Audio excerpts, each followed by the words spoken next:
Hello guys, Gameboy Hub here, and in today's video we are going to be taking a look at this old office PC. Now you can find PCs like this for very cheap these days, so today I'm going to be turning this one into a pretty cool retro gaming machine. And I'm also going to be doing it with a budget of $10. So yeah, let's get started with the video.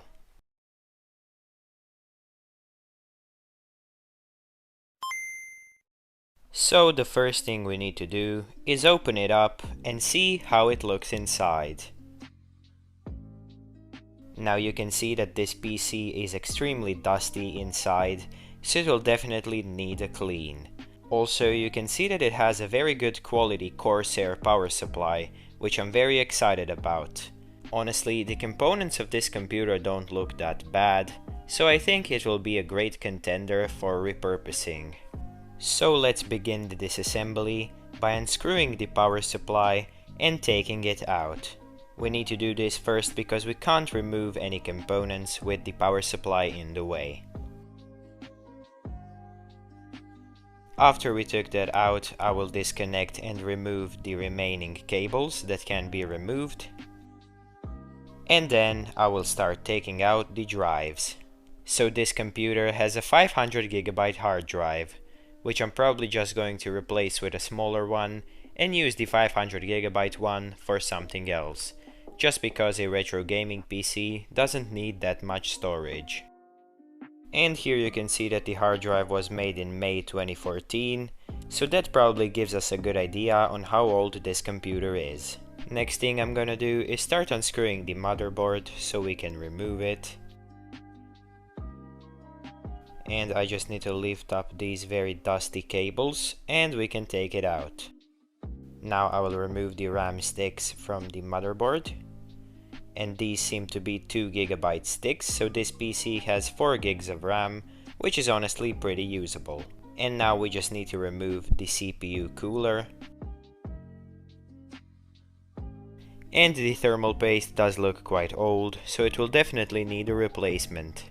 So now that we have it fully disassembled, let's begin cleaning.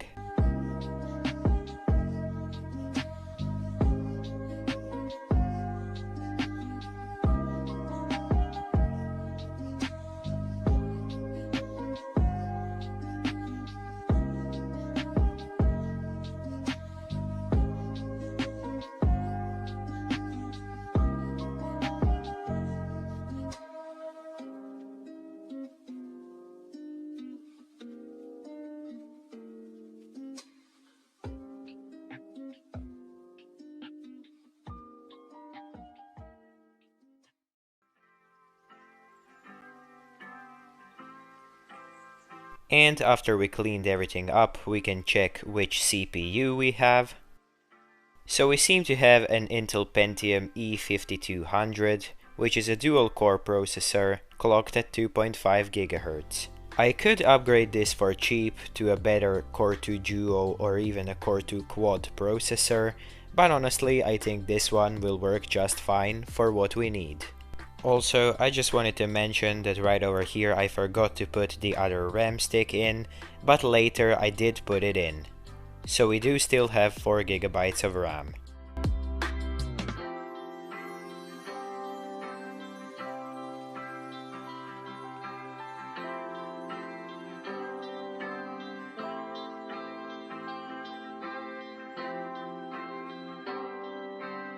I'm also going to be doing a little bit of cable management with some zip ties, just because I want the PC to look nice from the inside.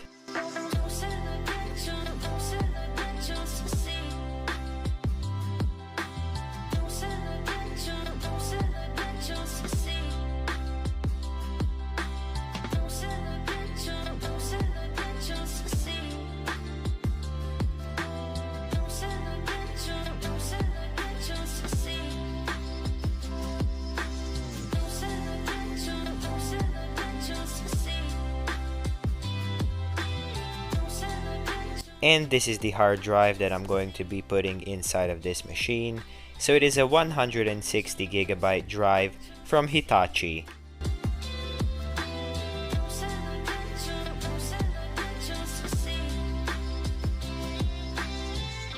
And as for the graphics card, I'm going to be putting in the almighty GT210. Now you can find these GPUs for $10 these days. Personally, I've had this one since 2016 and it has never failed me. Of course, this card is not very powerful, but for retro gaming it is still a suitable option because you can actually still find these brand new for about $40. But you can find used ones for cheaper, of course. So now it is time to close up the machine, and I'm going to add some better thumb screws to the back of the case just so it is easier to open, and then I will begin the software installation. So I chose to install Windows 7 Ultimate on this computer just because it still supports the majority of older games, and also it is newer than Windows XP. You can always go with Windows XP Service Pack 3, which is what I usually recommend for retro games, but I wanted to try Windows 7, and I also wanted something a little bit more modern on this computer, because Windows 7 was actually supported all the way up to last year, so a bunch of newer programs and web browsers still support it. So right now let's install all of the drivers, and then let's try out some of my favorite games.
I also wanted to try some web browsing on this computer, and as you can see, browsing Reddit worked very smoothly, and I could view all of the images absolutely fine. And I also wanted to try YouTube playback, which as you can see also worked perfectly fine in 1080p. I did try 4K, but it didn't work that well, so yeah, you're just gonna have to stick to 1080p. So the conclusion is that you can very easily repurpose one of these old PCs into a great retro gaming machine. I also didn't record these, but I did also test games like Crysis, Far Cry 1 and 2, GTA Vice City, and I even tried GTA 4. Now GTA 4 and Crysis didn't run as well, which is to be expected, and web browsing on the PC works very well as well, so you can also do that. So thank you guys so much for watching this video. If you enjoyed it, be sure to leave a like and subscribe for more videos like this one. Also, please check out my Twitter and Instagram, and check out my Patreon page, and I will see you guys in the next video.